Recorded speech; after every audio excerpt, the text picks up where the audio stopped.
What's up, everybody? Welcome to this latest edition of our Funko Pop Stories, and this is the 5th edition.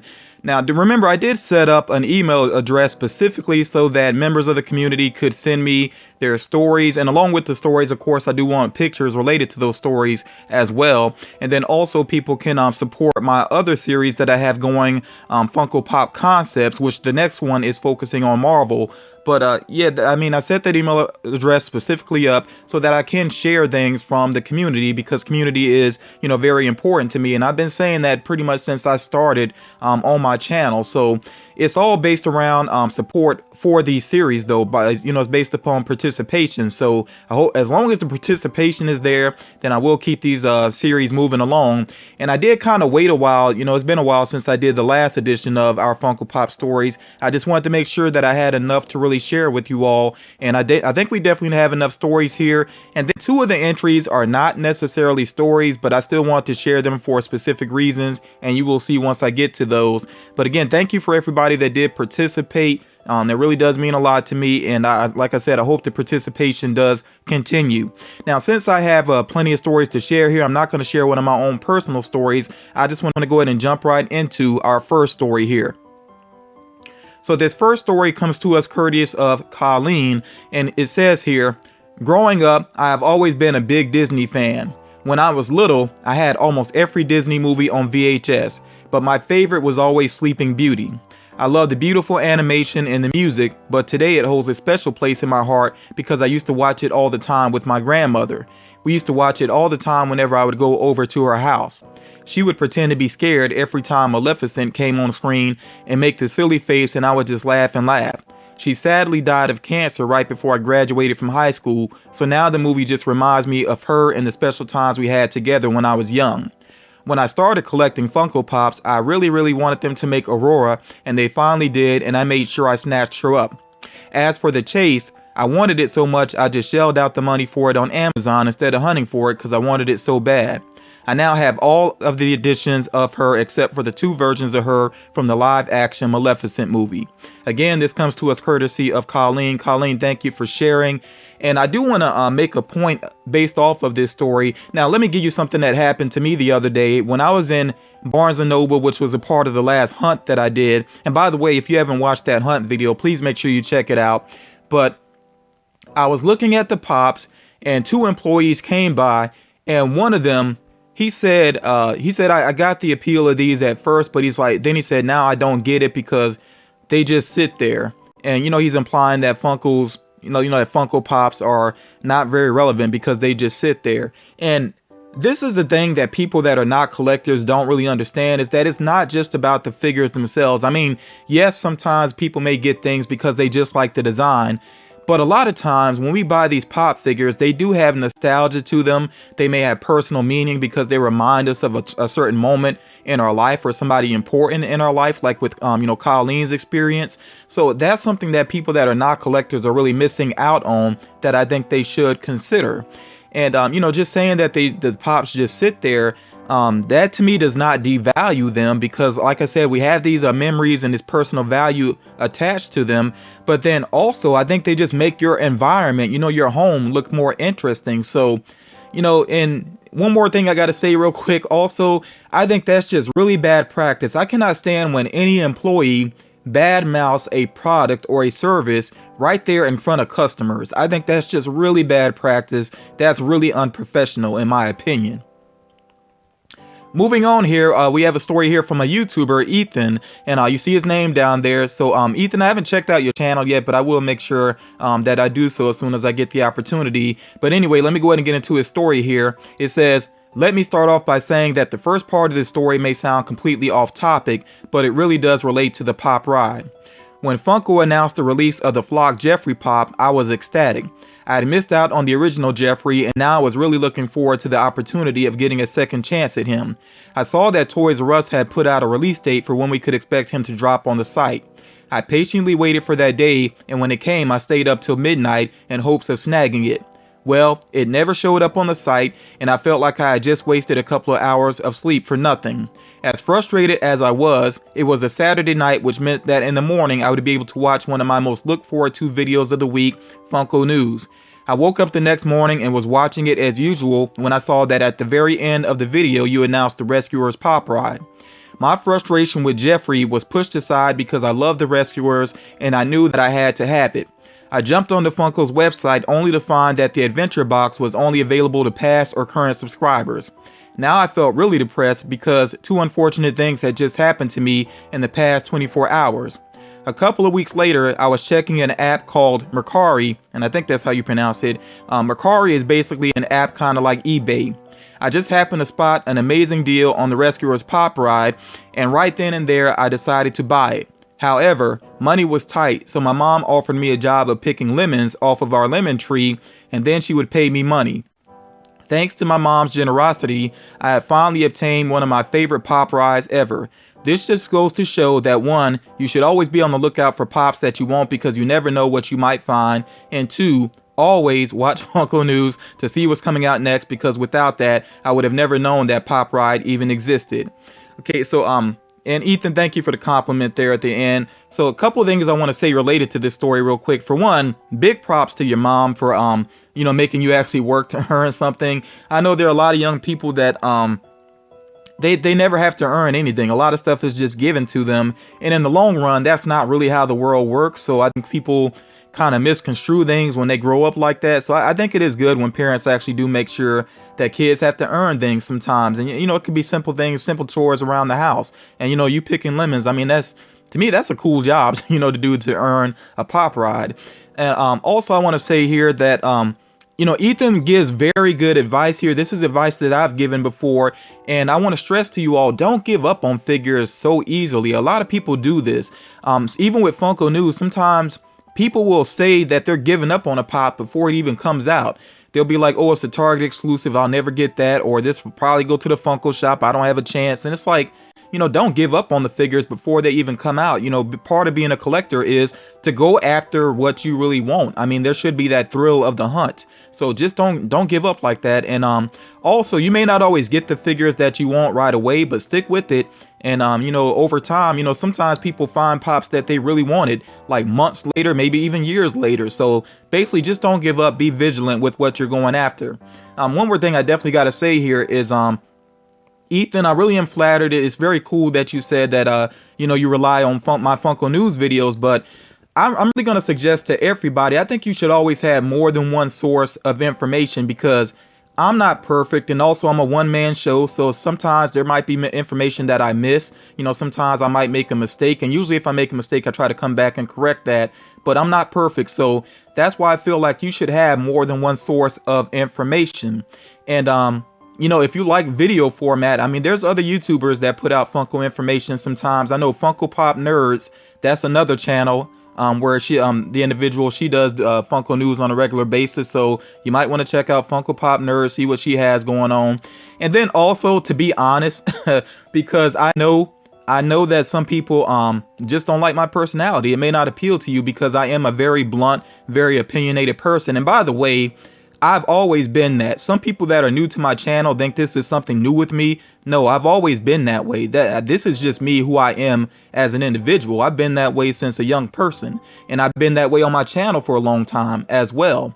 So, yeah, like I said, if some people are not really drawn to my personality, they'd rather get their information elsewhere. Do what you got to do as a collector to help you out. I'm fine with that. Do what you got to do to make sure that you stay informed, and never just rely on just one single source of information. That's kind of just a bad practice in general. You always want to compare information. So here is the image that Ethan sent, and I wasn't able to fit this on the same screen with this story, but I really do like this picture because it's clever what he did here. You actually see the pop ride, which of course features that seagull there, and he has it placed up there in the lemon tree. And remember, the lemon tree is picking the lemons is what allowed him to earn the money to get this pop ride. So that is a really great image, Ethan, there. Thank you so much for sharing that. Now, this next entry here is not actually a story, so normally I probably wouldn't have shared this because, remember, it is our Funko Pop stories, but I want to share this because I do have some questions about this here. So it says, I'm Mazin, then it says Z Street here in parentheses, which I don't know if that's like if that's a nickname or what's going on there, but it says, I'm Mazin from Saudi Arabia. I just want to thank you for all your hard work you do on your channel, and I want to share my Pops collection. Now, for one thing, remember, people, please send me stories. So, I don't just share like pictures of collections. I really do want stories to go along with these. But the reason I'm sharing this is because I'm very curious. Amazing. I hope you're watching this and you can maybe answer these questions. First of all, do you actually live in Saudi Arabia now, or are you originally from there and you've moved? Because it was my understanding that in the Middle East, it's kind of frowned upon to collect figures like this. And I actually had another YouTuber from the Middle East tell me one time that if I were to try to send him something, it probably wouldn't make it through customs because, like I said, it's frowned upon to collect these figures there. So yeah, I'm just kind of curious if you're actually in Saudi Arabia now, like, do you run into any issues with trying to collect these? And also, I'm curious, and I know that my other viewers are going to be curious about this as well. Like, what's going on with the picture there all the way to the right? Like, why do you have so many multiples of Chase figures? Just curious, so amazing. I hope that you are watching this and that you can answer these questions for us. Moving on to our next story here. This one comes from Wood Funko 63, and it says here, I'm a diversified collector, but as most, Funko dominates my collection now. These photos show some of the installations I have at home and work. My Funko experience was a couple of months ago when a young man around 10 years old saw my garage door open. He stood in awe of my collection and I invited him in. He said he had one pop, but he had never seen anything like this. I asked him had he been to a museum and he said yes. He said this made more sense to him. His dad walked up and had the same reaction. I started explaining how I got into collecting as a museum curator does. The look in that young man's eyes did it for me. I remember the look when I used to go to buy comics in the 70s and the look I get today when I see something coming out from Funko. As collectors, it should be about community. Well, that's how I treat it. It's just special when you trade or buy from people. That young man reminded me of that. There is magic when you find a figure you wanted, which makes every collection different. The business and flippers can't take that magic away. Okay, so Wood Funko 63, thank you for sharing. And by the way, I really do like I like having a diversified collection as well. Even though my channel mainly focuses on Funko products, I like to mix things up. I think it just makes for a more interesting looking collection as opposed to just a wall of pops and that's all it is. Unless you have, some collections, some collectors are out of box and they may have the boxes, but then they have the pops out and that looks kind of cool. But yeah, I like to mix things up personally. And I like what Wood Funko said here at the end. He said the business and flippers can't take the magic away.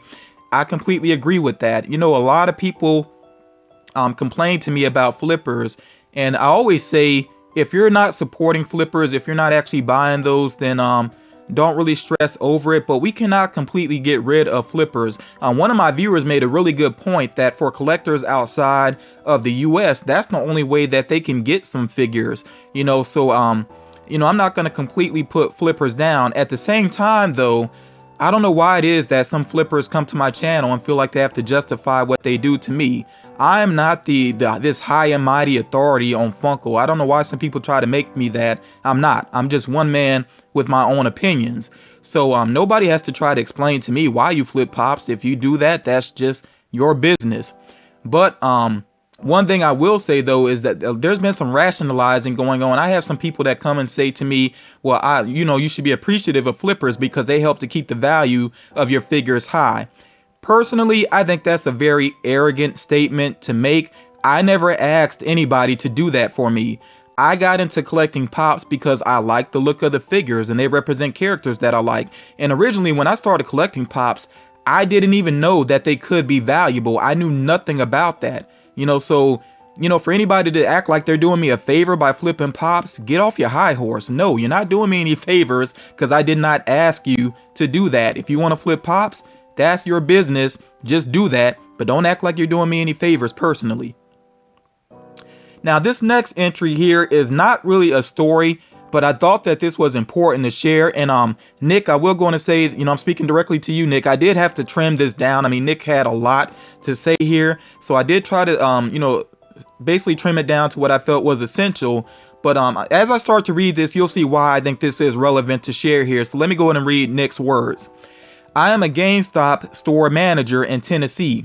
I've been with the company for 3 years and have been a store manager for 2 of those. I was not a Funko collector prior to my employment with GameStop, but quickly became a fan and avid collector. I cannot speak directly for the company, but I do know that in the collectibles realm, GameStop is still very new and hasn't quite figured out how to properly manage and market our collectible business. I thought I would share with you a few key practices myself and my team use to create a good customer base and try to assist our customers in finding Funko items. Okay, 1. Any Funko Pop with the exception of the shared exclusive for con events can be pre-ordered. It is a $5 deposit that goes towards the purchase of the item, and you can finish paying for it when it comes in. This is particularly advantageous when it comes to chases. There is a report we can pull up that will allow us to see who was the first person was to pre-order any item in the store. If 10 different people pre-order a pop and we get 4 chases, the first 4 people who had it pre-ordered will get a chase. Limit 1 chase per customer. This is not spelled out as a company policy, but it is the fairest way to distribute these high demand items. We offer guest pre-orders because it is the only way we can guarantee availability. I am certain there are times we come off as jerks when we say you should have pre-ordered it. Our biggest obstacle is that we truly do not get a lot of extras on the high demand pops. When we offer to pre-order pops, it is first and foremost to make sure our guests get what they want. Okay, number 2 here. The one glaring issue with this is on our website, you can actually check item availability, but that will only tell you if the item is physically in stock. It will not tell you that the item is in the store or pre-ordered by other guests. So customers will check that and either call or drive to the store and be upset because the item is unavailable. I have yet to find a reasonable solution to that issue, but I always advise any customer that checks the website for item availability to call the store ahead of time to check and make sure that the item is actually in stock. 3 here. I think the biggest thing our store does to help our guests is we actually call our guests and alert them. When we accept a box of shipment, it will tell us on the screen if there are any pre-ordered items in the box, and if so, how many. We can pull them up the previously mentioned report to see who all had the item pre-ordered, what date each guest pre-ordered it, and their phone number. Now he goes on to say here, I'd be naive to think that every store takes all the steps mine does to ensure that our Funko customers are treated fairly. But I do know that there are a lot of stores like mine that work really hard to help our customers and want to give them the best experience possible. If there is a store that isn't doing a good job, then as you said on your video, that customer needs to fill out a survey. Those surveys go to my boss, the district manager, and his boss, the regional manager. So if a store is doing a poor job, customers can do something about it. Having said that, I'd like to think that the vast majority of our stores try to do a good job. If they're saying an item is unavailable, it probably is. If a manager is keeping all the chases for himself, that isn't right. Customers should use their best judgment and see which situations are glaring issues or just bad luck. GameStop gets a pretty bad reputation, and based on some customer experiences, I would say some of those reputations are earned. But there are stores like mine that try really hard to do right by the customer, and I hope that this information might help you or others understand how our stores can and should handle certain Funko related situations. So Nick, thank you so much for sharing this information with us. He definitely makes some good points here. I've been saying this for months now. If you really want something, especially if it's a GameStop exclusive, I don't see any reason not to do the pre-order on it. I mean, you know, people wait and wait and wait, and then when they miss out, they get upset. But yeah, I think it is a good idea to go ahead and pre-order the figures that you really want, you know. So, and you know, some people might say, well, I didn't have the money at the time. Well, I'm sorry, but the world doesn't stop and revolve around you. So if you can do the pre-order, remember it's only $5 per figure, which is not a lot. You know, I really strongly suggest that you do pre-order it because, yeah, again, it just makes good sense to me.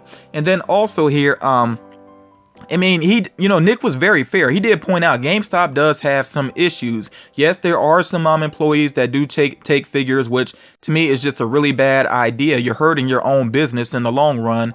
And also, you know, he mentioned that I mentioned previously, do the customer surveys. If you feel like you've had an issue, then go ahead and do a customer survey. Really simple to do. And something that makes it even easier, if you buy something It could be something small, like, buy a little mystery mini or something, like just something real simple, to make sure that you have the receipt. And on that receipt, of course, it'll have the information about the survey. You get the store number and even the employee number. If it's like, if you had an issue with a specific employee and that's the person that rings you up, then you have their identification there, and you can let it be known what exactly your experience was. So you do have more power as a collector than some of you realize, and I think you should take advantage of that. But at the same time, do remember that this is a tough job that these employees have. And I've watched videos about their experiences with working at GameStop. It sounds really unpleasant to me. I would not want that job, to be honest. So, yeah, just take it into consideration that these are human beings that you're dealing with. They're not perfect, and you can't be mad at the world every time that you miss out on a figure. And people know by now what I say all the time: you can't have it all. You can't have it all. So just accept that as being part of a collector. But I mean, of course, go after what you want. But if you miss out, you don't have to get ugly with people about it. Our next story here comes from Steve, aka the Lawn Gnome, who is also a YouTuber. Okay, so you can check out his channel. And it says here, "It is my favorite book of all time, and knowing that the new film was going to have a pop line, I had to have a Pennywise in my collection. Out of all the exclusives that were being offered, the Hot Topic Pennywise holding the red balloon is the true iconic image of this unforgettable character. I was extremely patient waiting for this pop to hit Hot Topic shelves, and as tempted as I was to buy the regular one or buy it on eBay if I saw it, I chose to wait. At one point, I was starting to give up because it just wasn't hitting local shelves and it wasn't sold online either. Then finally, a week after the film's release, one of my fellow collectors said the exclusive should be in stores. I happened to have a doctor's appointment and took a personal day from work, and on the way home, I went to the local mall in the area to see if that Hot Topic had it in stock. While not being able to find it, a store clerk came up to me and asked which pop I was looking for. When I told her, she didn't even know Hot Topic was making a Pennywise exclusive, and even asked me what it looked like because she said she would add it to her own collection. After chatting about the movie, we parted ways, and I decided after another minute to leave the store. While heading to the exit, I hear someone behind me yelling, "Wait, sir, wait." I turned around and it was the store clerk telling me that they just got the exclusive Pennywise in that morning's shipments. She said to come to the checkout desk and my manager will get one from the back. As she was ringing me up, she said, "Oh, looks like you had a birthday recently, so since you're a Hot Topic card holder, you get a $4 discount." So not only did I get the pop, I got it for $8 instead of $12. So thank you for sharing that, Steve. And that's a good example of an employee, really looking out for the customer. And by the way, this is a good practice also, sometimes to ask if there are new deliveries in, if there's stock in the back. And that's something I need to get in the habit of doing myself, especially with Target, because I've been hearing more and more people have been telling me that Target is starting to keep exclusives that just arrived in the back and that you do have to ask about them. So yeah, definitely get into that habit, and it could help you to track down some of the figures that you are interested in. By the way, I do like this Pennywise figure. It's not one that I got from my own collection. If I ever run across that opportunity, I might try to add it to my collection because it's a cool pop. I just kind of wish that they could have done the balloon maybe bigger and more off to the side, but that is difficult to do with pop figures. So I understand in the long run why they went with the design that they did. And congratulations, Steve, for getting this figure that you did want. So our next story here, this comes from a different Nick. This is not the same Nick from before. So this is a different Nick here, and he says, "I never thought much of Funko Pops when I first saw them at my comic shop. Then I saw how detailed and cool looking they were getting and started to see that people were getting them signed. So I started getting some to get signed and the other ones that I thought just looked cool. A friend of mine started his own business doing private signings with horror movie actors.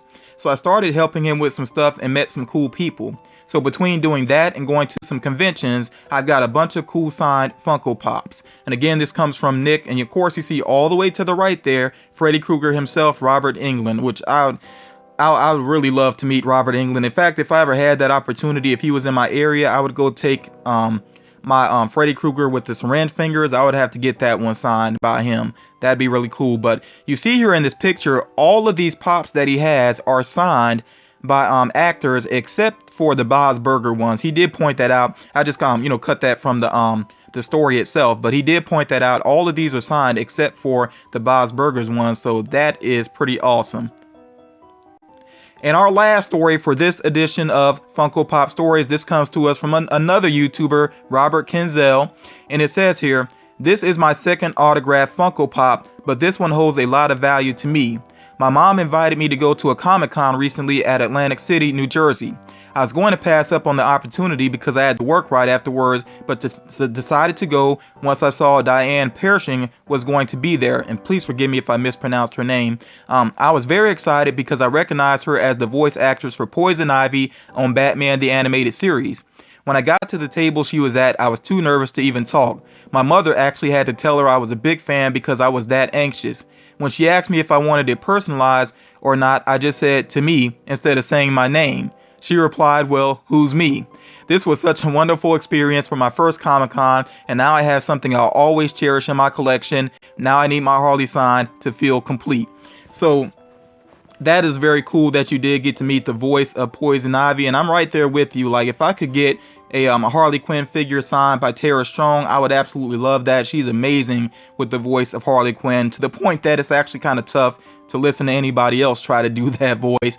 But yeah, again, that's a very cool experience, and this is yet another example of a collector, you know, getting some pops signed. I think it is very cool when you do have those opportunities. So again, that's going to do it for this edition of our Funko Pop Stories. But I do want to point out here, for the next edition, I actually wanted to have a specific focus. So it says here, for the next edition of our Funko Pop Stories, I want you to please share a story about an experience you've had related to SDCC, which is San Diego Comic-Con, NYCC, New York Comic-Con, or ECCC, which is the Emerald City Comic-Con. So basically, I want Comic-Con related experiences related with, you know, the Funko exclusives. So that's what I'm really looking for the next edition. And you see the email address here, fmfunkonews@gmail.com. Okay, so please try to get your stories in, because this is a video I would like to do pretty much right around the time when Funko announces what figures are going to be available, which will be very soon. So I'll say maybe around mid-month to kind of late towards the end of June. I want to have this video up, so please get those stories in. And do remember as well, please send a picture along with your story to kind of help, you know, frame the story for us. But that's going to do it for this video. I definitely want to thank everybody for watching. I know this was kind of a long video, but I definitely want to, you know, share as much of these stories as I could. Here and there, I do trim things down for the sake of time, but, you know, I try to make sure all of the essence of the story is there. Do be on the lookout for the Funko Pop Concepts video, which is focusing on Marvel characters. I'm probably going to do that video this weekend. And at this point, I do have a lot of entries, and thank you for everybody that did send an entry in. Like I said, I'm going to try to do that video this weekend, maybe early Saturday or Sunday. It kind of depends on what my schedule is like. But also remember, though, that this is not a contest. This is just for artists to share your ideas. There's no contest involved this time, just for you to share your ideas. But it's not too late to get your entries in. You can send them to the email address. If anybody sent anything by mail, I hope that you actually have already shipped it out, because you're kind of running out of time there, or maybe you're shipping it out tomorrow. So yeah, try to get them to me as soon as possible so that your artwork can be included. And if you want to send artwork of other characters, you can do so, but you'll just have to kind of wait until that comes up as a theme for one of the videos. And by the way, a lot of people have been throwing ideas at me of things that they want to see. Just be patient with me. I'm going to cover a lot with that series, so just be patient, and more than likely something that you're interested in, I will get to it eventually. For example, somebody said they want to see Star Wars. Of course, we got to do Star Wars, but that'll probably be later on in the year. So please just be patient with me. But yeah, that's going to do it for this video. I hope everybody enjoyed it, and I will talk to you all again real soon.